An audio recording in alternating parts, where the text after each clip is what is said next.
आता जर का तो त्याच्या गल्लीमध्ये टायर खेळतो, काय टिपरी पाणी खेळतो आणि शाळेत आल्यानंतर त्याला कवायत करायला लावतात, नाही तर त्याला सांगतात व्हॉलीबॉल खेळ, तर तो म्हणतो तो कुठला व्हॉलीबॉल कुठलं क्रिकेट, माझ्या होणारं ते टिपरी पाणी कसं पोरं बिंदास खेळतात, काही होतो तिथे स्कोर नसतो, तिथं सगळेच विजय आणि सगळेच पराभूत. आता ही मानसिकता गरजेची का काय वाटेल ते कर पण तू विजयीच झाला पाहिजे, ही मानसिकता गरजेची. अशा अनेक विषयांचा आपल्याला यासाठी विचार करायला लागणार. त्यामुळे माध्यमांमध्ये तर आपण आग्रहाने हे सगळ्यांना म्हणावं की पायाभूत शिक्षण हे किमान त्याचं मातृभाषेतनं स्थानिक भाषेतनं होईल यासाठी आपण सगळ्यांनी प्रयत्न करावे. पालकांचं यासाठी प्रशिक्षण करण्याची पण खूप मोठी गरज आहे. ती पण एक योजना आपण शासनाच्या वतीने करतो आहोत, पण त्याला पालकांचा प्रतिसाद कसा मिळेल हे माहिती नाही. आज बरं होतं की शिक्षक पण होते, पालक नाही आले तर हेच पालक म्हणून माझ्यासमोर बसलेले आहेत, त्यामुळे मला काहीतरी सांगता आलं. पण नुसते पालक बोलवले तर ते किती येतील याचा काहीच अंदाज येत नाही. पण असंही मोठ्या प्रकारचं प्रशिक्षण हे आता वेगवेगळ्या मीडियामधनं सुद्धा शासन करणार आहे.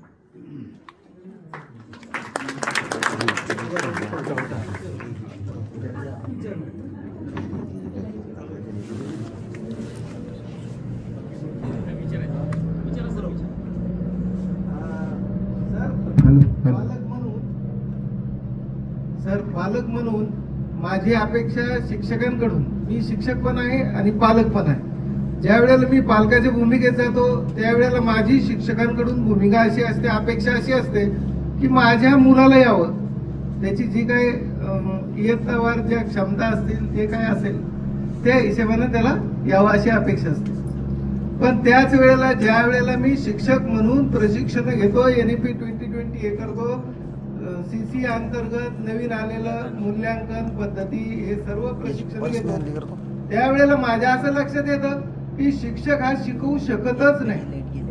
शिक्षक शिकवायचं कामच नाही त्याचं. कारण काय काम आहे त्याचं? त्याचं काम फक्त आहे की त्याला तशी परिस्थिती उपलब्ध करून देणे, त्याला समस्या उभी करून देणे, सोल्युशन तो काढेल, त्याला जिथं गरज पडेल तिथं बोट देणे, शिक्षक म्हणून. मग अशा वेळेला मी, माझा पर्सनल प्रश्न आहे, आता हे झालं शिक्षक पालक, माझ्या मुलाकडून आता तो 6वी 7वीला आलाय, मी त्याचं कधी असं प्रगतीपत्रक नाही बघितलं, त्याला काय अपेक्षित काय नाही, फक्त तो सोशलिझम मध्ये घरामध्ये कसा वावरतो, किती कॉन्फिडन्सली एवढंच बघत आलो. कारण गुणांकनावरती जर गेलं तर मग मी तिथं कमी पडतो पालक म्हणून, शिक्षक म्हणून ते माझे समोरचे शिक्षक कमी पडतात. परंतु ज्या वेळेला तो वावरतो, ज्या वेळेला समस्या निराकरण करतो त्यावेळेला तो बेस्ट आहे. तर मग माझी भूमिका काय असावी? कारण तो आता 7वीला आहे, मिडलला आहे, नवीन आलेली NEP, तर माझी भूमिका काय असावी थोडस विशद करावा.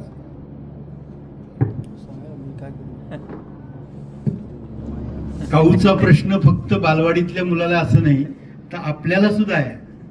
घरातला कौ वेगळा आहे आणि आपण बाहेर पाहतो ती कौ वेगळी आहे. आणि ही खरोखरच आपल्या पालकांच्या मनातली असणारी द्विधा अवस्था आहे. म्हणजे एका बाजूला त्याच्या सामाजिक गोष्टींना महत्त्व द्यावं तर त्याच्या मार्कांचा विचार करावा, त्याच्या मार्कांचा विचार करावा तर त्याच्या सामाजिक गोष्टींच्या यशापयशाचा लेखाजोखा मांडावा. द्विधा मनस्थिती आणि दोन वेगवेगळ्या प्रकारच्या भावना या स्वाभाविकपणे असणार आहेत. पण एक सुजाण पालक म्हणून मला असं वाटतं की अशा काळात त्या विद्यार्थ्याशी आपला असणारा संवाद हा याच्यातनं अनेक प्रकारचे मार्ग काढेल. तो अगदी सहजतेनं त्याचं आवडीचं क्षेत्र कोणतं आहे हे जर शिक्षक आणि पालक या दोघांनाही समान कळलं तर त्याच्या विकासाची गाडी ही झटकन पुढे जाऊ शकते. ते एका अर्थाने कॉमन प्लॅटफॉर्मवरती येत नाहीत तोपर्यंत हे थोडे ट्रॅक बदलण्याचे खडखडाट चालणार. पण आपण अतिशय मनापासून तो मुद्दा इथे मांडलात. असे प्रश्न मला 100% खात्री आहे की अनेक पालकांना असणार, अनेक शिक्षकांना पण असणार. व अशा वेळेस नक्की एक गोष्ट आपण लक्षात ठेवावी, आपण आपला असलेला रोल व्यवस्थित करतो आहोत ना. शाळेमध्ये ज्या प्रकारची भूमिका शिक्षक म्हणून मी फॅसिलिटेटरची केली पाहिजे ती मी करतोय ना, आणि त्याच प्रकारची मदत माझ्या पाल्याला त्याच्या शाळेतून मिळतीये ना, हे मात्र नक्की पाहावं. बाकी गोष्टी आपोआप मला असं वाटतं की घडत जातील आणि त्यातूनच पालक आणि शिक्षक यांचा त्याच्या आवडीच्या क्षेत्रांविषयीचं एकमत होईल आणि त्यातून त्याच्या विकासाला एक चांगली नवीन दिशा मिळू शकेल.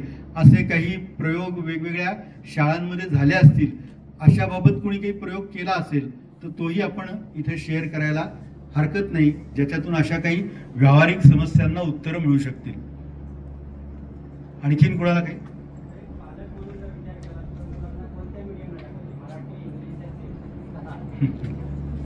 तुमच्या मागे काय प्रश्न होता?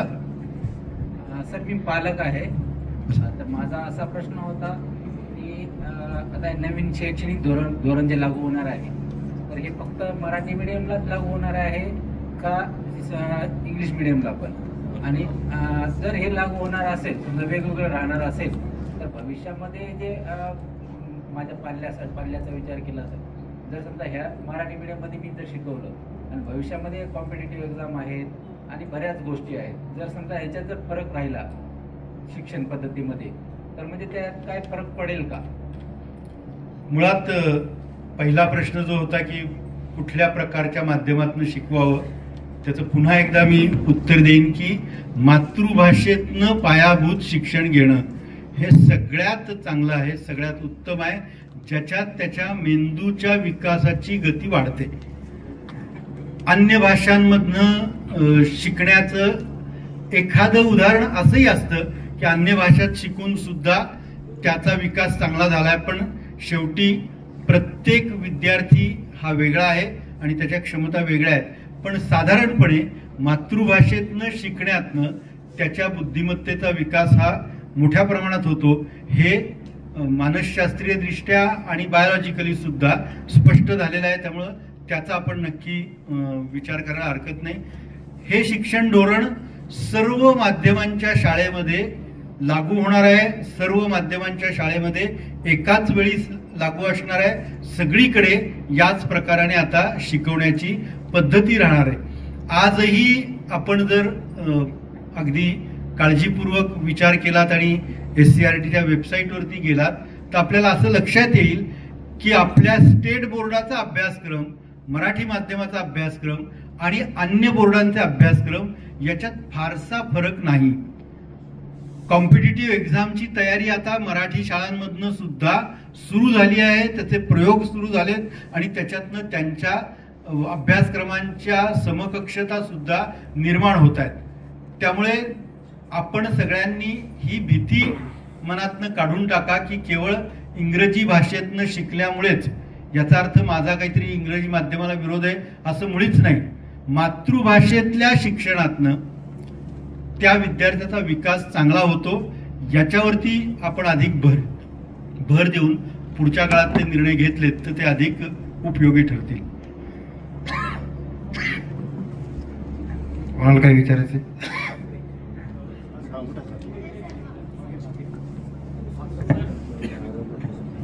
हॅलो, नमस्कार सर. माझा प्रश्न असा आहे की NEP मध्ये विद्यार्थी घडून की त्याला माणूस घडवायचा हा प्रयत्न आहे, तर शाळेमध्ये हा विद्यार्थी 5 ते 6 तासाचा असतो आणि शिक्षकांना 5 ते 6 तासातून फक्त 30 ते 35 मिनिट त्याला ऑफ असतात, त्याला कंटिन्यू लेक्चर असते, म्हणजे तासिका असते. तर अशा वेळेला शिक्षक आणि पालक या दोघांसोबत त्या ठिकाणी एखादा काउन्सिलर किंवा मानसतज्ञ हा विद्यार्थ्यांच्या ऑब्झर्वेशनसाठी जर असेल तर याची जास्त फायदा होऊ शकतो. आणि सद्य परिस्थितीमध्ये NEP नुसार सगळ्या गोष्टी बदलतात, परंतु काउन्सिलरचा रोल हा मराठी माध्यमांच्या शाळेमध्ये आजही नाही. मुद्दा लक्षात आला. मागे अजून कुणाला तरी विचारायचं होतं, तो एक प्रश्न घेऊ, दोन्ही प्रश्नांचं एकत्रित उत्तर देतो म्हणजे मग आपल्याला हे कन्क्लूड करायला लागेल पुढे संस्था चालकांच्या बरोबर. हा बोल सर. नमस्कार सर. जो जुना पॅटर्न होता 10+2+3, आता या नवीन शैक्षणिक धोरणात काय पॅटर्न असेल सर शिक्षणाचं? काय कोणी शिक्षक सांगेल का? कुठ्यांदा? 5 3 3 4 माईक द्या त्यांना. सकाळच्या सत्रामध्ये सांगितलं आहे की 5334 बद्दल सकाळी आपण ऐकलं ना. पालकांचा प्रश्न आहे. शुद्ध पालक आहे. पालक असल्यामुळे ते आत्ताच्याच सत्राला आलेले आहेत. आता पुढच्या काळात 5+3+3+4 अशा प्रकारचा आकृतीबंध असणार आहे. पहिली 5 वर्ष याला पायाभूत आणि त्याच्यामध्ये पहिलीच्या आधीची 3 वर्ष ही गृहीत धरली आहेत आणि त्याच्यातून आपली शिक्षणाची पद्धती ही सुरू झालेली आहे. पूर्वी जे पहिल्या वर्गापासूनच आपण शिक्षण सुरू असं मानायचो, त्याच्याऐवजी आता मात्र आधी त्याच्या 3 वर्ष आपण आलेलो आहोत आणि त्यामुळे तो 5 वर्षाचा पहिला टप्पा आहे. त्याच्यानंतरच्या 3 वर्षाचा एक टप्पा आहे. त्याच्यानंतरची 3 वर्ष हा एक टप्पा आहे आणि 9वी ते 12वी या टप्प्याला चौथा टप्पा 4 वर्षांचा असं आपण म्हटलं. आणि या टप्प्यामध्ये विशेषतः कौशल्य शिक्षणावरती देखील भर दिला आहे. त्यामुळे या प्रकारचा आराखडा पुढच्या काळात असेल. तो आपण आत्ता लगेच ऐकला आणि लगेच समजला असं होणार नाही, पण त्याच्यावरती येणारे लेख आणि येणारी माहिती आहे ती आपण आवर्जून वाचा. 5+3+3+4 अशा प्रकारच्या आकृतीबंधामध्ये आपण आहोत. आता दुसरा जो प्रश्न आला होता तो काउन्सिलर्सचा. आता आपण या शिक्षण धोरणामध्ये आवर्जून ज्याचा उल्लेख केला आहे की अशा प्रकारच्या काउन्सिलर्सची उपलब्धता हे केली पाहिजे. त्याच्यात त्यांनी त्याचं निरीक्षण करावं, त्याचं काउन्सिलिंग करावं. पण खरं सांगू का, त्या वर्गात शिकवणारा शिक्षक याच्यापेक्षा दुसरा कोणीही चांगला काउन्सिलर नसतो. तुम्हाला जे 30-35 मिनिटात तो मुलगा कळतो ना, त्याच्या डोळ्यातले भाव हे तुम्हाला खूप काही सांगून जातात. कधीतरी त्याच्या डोळ्यात असे कळतं की सर जाऊ द्या ना, बास आता. कधीतरी तो म्हणत असतो की काहीतरी घडलंय सर, मला तुम्हाला सांगायचं आहे. हे भाव आपण ओळखलेत ना तर वेगळ्या काउन्सिलरची गरज पण नाही. आपण सुद्धा माणसं आहोत आणि आपणही आपल्या धकाधकीच्या जीवनातनं अनेक गोष्टी घेऊन तिथे जातो आहोत. 2 दिवस ऑलरेडी लेट झाला होता, आता 3ऱ्या दिवशी पण लेट होईल की काय असं सगळं ओढाताण करून घरच्या 4 प्रश्न सोडून गाडीवरती आपण जातो आणि त्या वर्गात जातो. आता हे संपवायचंय, मुख्याध्यापकांनी सांगितलं उद्या परीक्षा आहे, हा अभ्यासक्रम संपला नाही तर मला तुम्हाला मेमो द्यायला लागेल. आता या सगळ्या टेन्शनमध्ये अपार आयडी भरायचा आहे. आम्ही कधी त्याच्या डोळ्यातले भाव वाचणार? पण मित्रांनो, याच्याशिवाय दुसरा पर्याय नाही आणि याच्याशिवाय आपलं सुद्धा आनंददायी काम नाही, हे लक्षात घ्या. जेव्हा 10-20 वर्षानंतर तो मुलगा कुठल्या तरी रेल्वे स्टेशनवर भेटतो, आपल्या पाया पडतो आणि सांगतो की सर त्या दिवशी जे तुम्ही मला सांगितलं ना त्याचं आयुष्य बदललं सर. हे भाग्य फक्त तुमच्या माझ्या, कारण मी शिक्षक आहे, आपल्याच नशिबी आहे. ना राजकर्त्यांच्या, ना राजकारण्यांच्या, ना प्रशासकीय अधिकाऱ्यांच्या, कुणाच्याही नशिबी हे भाग्य नाही. ते फक्त तुमच्या आमच्यामध्ये आहे. मला असं वाटतं की ते भाग्य आनंदाने आपल्याला साजरं करता येईल. यासाठी या नवीन शिक्षण धोरणाचा आपल्याला नक्की उपयोग होईल. त्याचा आपण अधिकाधिक चांगला उपयोग करू. खरं ही चर्चा सुरेशराव आपल्याला पुढेही चालू ठेवली पाहिजे. आपण आवर्जून आपल्या गटामध्ये आता जे पालक आलेत त्यांना समाविष्ट करा. त्यांचे काही प्रश्न असतील तर त्यांनी आवर्जून याच्यावरती आपण बोलत राहू, आपण चर्चा करू आणि त्यातूनच खूप नवीन मार्ग हे आपल्याला निर्माण होतील. धन्यवाद.